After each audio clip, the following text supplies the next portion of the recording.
अस्सलाम वालेकुम व्यूअर, उम्मीद करता हूँ आप खरीद से होंगे। डॉक्टर सुहेल जंजू आपका अपने यूट्यूब चैनल होम्योटेस्ट में खुश आमदीद कहता हूँ।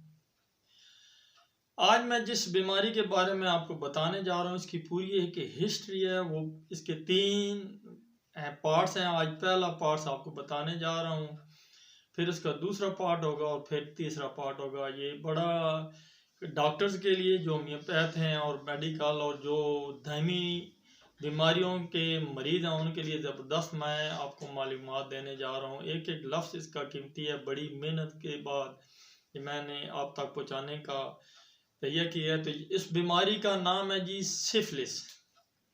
आछिक इसको दुमे कहते हैं फारसी में आछिक। और सिफिलिस ये सिफिलिस क्या है, सिफिलिस की हिस्ट्री क्या है, आज इसका पार्ट 1 हम डिस्कस करेंगे। तो चलिए शुरू करते हैं। आछिक की बीमारी जिसे अंग्रेजी में सिफिलिस कहा जाता है, ये पहली दफ़ा जो मेडिकल की तारीख में दुनिया में आई वो 1490 यानी 1490 में ये पहली दफ़ा ज़ाहिर हुई। और इसके मुख्तलिफ नाम सामने आए। जो पहला नाम इसका सामने आया इस बीमारी का वो था जी फ्रेंच डिजीज़ के नाम से पहचानी गई। और दूसरा इसका नाम जो वो स्पेनिश डिजीज़। जैसा कि नाम से जाहिर हो रहा है कि ये बीमारी यूरोप से चली और फैलते फैलते अब पूरी दुनिया में फैल चुकी है। और दुनिया का कोई कोना, कोई एक मोहल्ला, कोई एक गली ऐसी नहीं है जिसमें इसका मरीज न पाया जाए। पूरी दुनिया को ये अपनी लपेट में ले चुकी है। जैसा कि नाम से जाहिर है कि ये यूरोप से चली थी, या यूरोप की पैदावार है, यूरोप की प्रोडक्ट, और पूरी दुनिया में इसने फैलाव किया और पूरी दुनिया को अपने लपेट में ले लिया। अगर इसको बीमारियों की मां कहा जाए तो ये बेजान होगा। बिल्कुल ये तमाम बीमारियों की जड़ है जो जदीद बीमारियां हम तक पहुंची हैं, जो इंशाल्लाह बीमारियों के मौजू में डिस्कस करेंगे।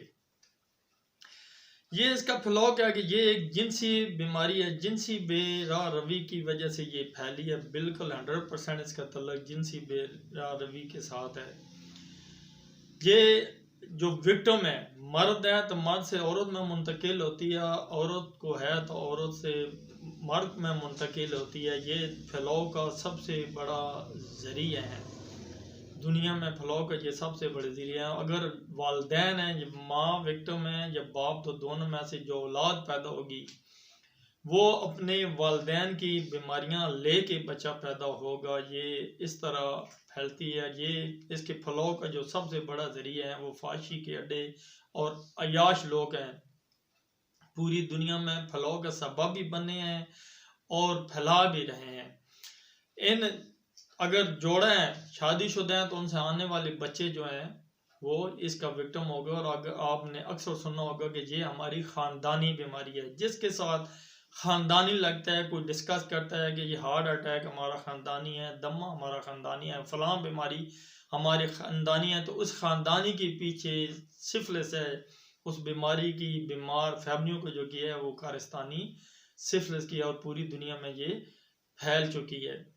अगर इस बीमारी हो गया और इब्तदाई में इसकी हल्की अलामात ज़ाहिर हो रही हैं और बंदे को इल्म नहीं है, उसने आम इजी लिया है, तो उसका ये नुकसान होगा। और अगर उसको पता चल गया और प्रॉपर उसने उसका इलाज नहीं किया तो उसकी सज़ा वो विक्टिम पूरी ज़िंदगी भुगतेगा। न सिर्फ वो खुद भुगतेगा बल्कि अपनी अगली नस्ल में भी ट्रांसफ़र करेगा। तो उसका इलाज इब्तदाई इनिशियल में इंतहाई ज़रूरी है कि इसका इलाज बर वक्त किया जाए, वरना संगीन नताइज भुगतने के लिए वो बंदा तैयार रहे।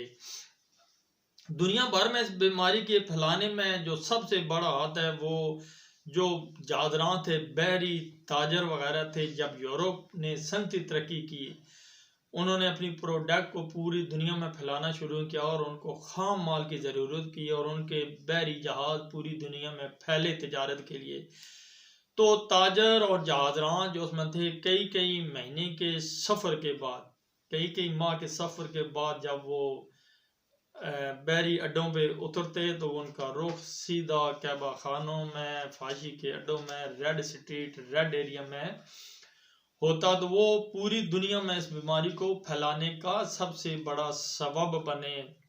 महीनों के सफ़र के बाद वो जाते और आज करते। तो ये बहुत बड़ा एक अलमिया था और लोगों को पता भी ना चला कि बीमारी इस तरीके से फैल रही है। बीमारी इस तरह पूरी दुनिया में फैलाव का जो है वो बहरी जो जहाजरान थे, ताजर थे या वर्कर थे, वो इसको फैलाने का सबब बने।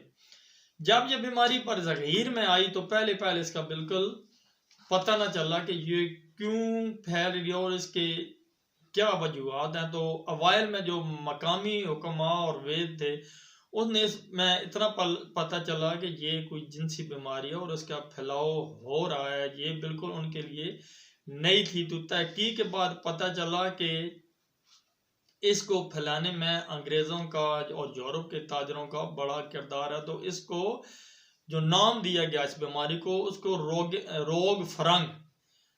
रोग फरंग का नाम दिया गया और फिर आबला फरंग, क्योंकि इसका जो पहला निशानी ज़ाहिर होती थी वो जिस्म के किसी हिस्से में या जाए पजीदा में एक छाला या एक दाने, सुर्ख दाने की वजह से, तो इससे निस्बत से इसको आबला फरंग का नाम दिया गया। क्योंकि ये जुर्म की वजह से पहले इसीलिए अलामात को इतना ज़्यादा बयान ना किया जा सका और अबला फरंग के नाम से ये बरसगीर में इसको जाना गया। और बाद में जब इसको बहुत ज़्यादा फैला हुआ तो सिफिलिस के नाम से ये मेडिकल में और आम फैम में इसको बयान होता रहा। अब आज से एक आयुर्वेदिक में जो इसको नाम दिया गया जी, इसमें अपंदिश का नाम अबदशन का नाम इसको आयुर्वेदिक वाले ने दिया। इससे ज़्यादा वफादार अगर समझें, ये इतनी ख़तरनाक बीमारी है कि इससे ज़्यादा वफादार जहर या बीमारी शायद ही दुनिया में कोई ना हो कि ये नस्ल तक साथ निभाती है। पूरी नस्ल में अगर ट्रांसफ़र होगी और किसी को हो गया तो सारी ज़िंदगी ये जान नहीं छोड़ती, अगली नस्ल में ट्रांसफ़र हो जाती है। और मरने के बाद सैकड़ों साल बाद अगर उसकी हड्डियों का भी मुआयना किया जाए तो उसमें भी ये आज से जो है ये पाई जाती है। ये इतना वफादार जहर और इतना फैलाव ये कर चुकी है, ये अपने हदफ का बिल्कुल साफ देती है। और इसका हदफ हर उम्र और मर्द और ख़वातीन बच्चे कोई भी इससे बच नहीं सकता। हर कोई इसका शिकार हो सकता है, वो डायरेक्ट हो या इनडायरेक्ट हो। ये अगली नस्ल में मुंतकिल हो जाती है और मरने के बाद भी ये अपना साथ निभाती है। ये बीमारी जिस्म के हर अज़ा पर हमला करती है। और तो मर्द हो, छोटा हो, बड़ा हो, किसी को भी नहीं बख्श दिया। अमेरिका में अदाद शुमार के मुताबिक 2020 और 2021 के दरमियान इस बीमारी में बहुत ज़्यादा इजाफा हुआ है। 30 साल की तारीख में, यानी पिछले 70 साल की तारीख में इस बीमारी का जो है बीमारी बढ़ी है वो कैंसर से भी 32 गुना ज़्यादा, यानी कैंसर भी के पीछे भी यही बीमारी है, लेकिन ये कैंसर से भी 32 गुना ज़्यादा है इसका फैलाव हुआ है। और वबा की शक्ल इख्तियार करने वाली ये बीमारी कम होने का नाम ही नहीं रह गई। लियोनार्डो इन्ना CDC के एक डिवीजन के सरबराह अमेरिका में जो जिनसी तल्लक के वजह से फैलने वाली बीमारियों के तहकीक करते हैं, देखते हैं। इनका कहना है कि 15 से 20 साल पहले हमें ये लगता था कि हम इस सिफिलिस को मुकम्मल कंट्रोल कर लेंगे और उसका खात्मा कर लेंगे, लेकिन अब इस बात में कोई शक नहीं रहा। वो कहते हैं कि हम इसके इजाफे को रोकने में नाकाम रहे हैं और दिन ब दिन इसका इजाफा तेजी के साथ हो रहा है। और गुज़श्ता 20 बरस में ये बीमारी इतनी शिद्दत के साथ फैली है कि पहले कभी भी नहीं फैली।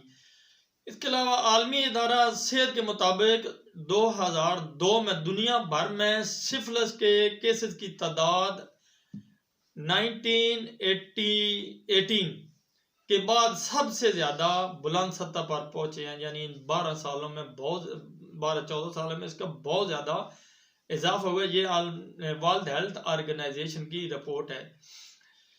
कनाडा में भी ये 2011 से 2019 के दरमियान सिफिलिस के केसेस दूसरी जिनसी बीमारियों के मुकाबले में 389% उसकी ज़्यादा ग्रोथ थी, इतनी ज़्यादा ये फैली। और गर्ल्स ये बीमारी दुनिया में एक वबा की शक्ल इख्तियार कर रही है।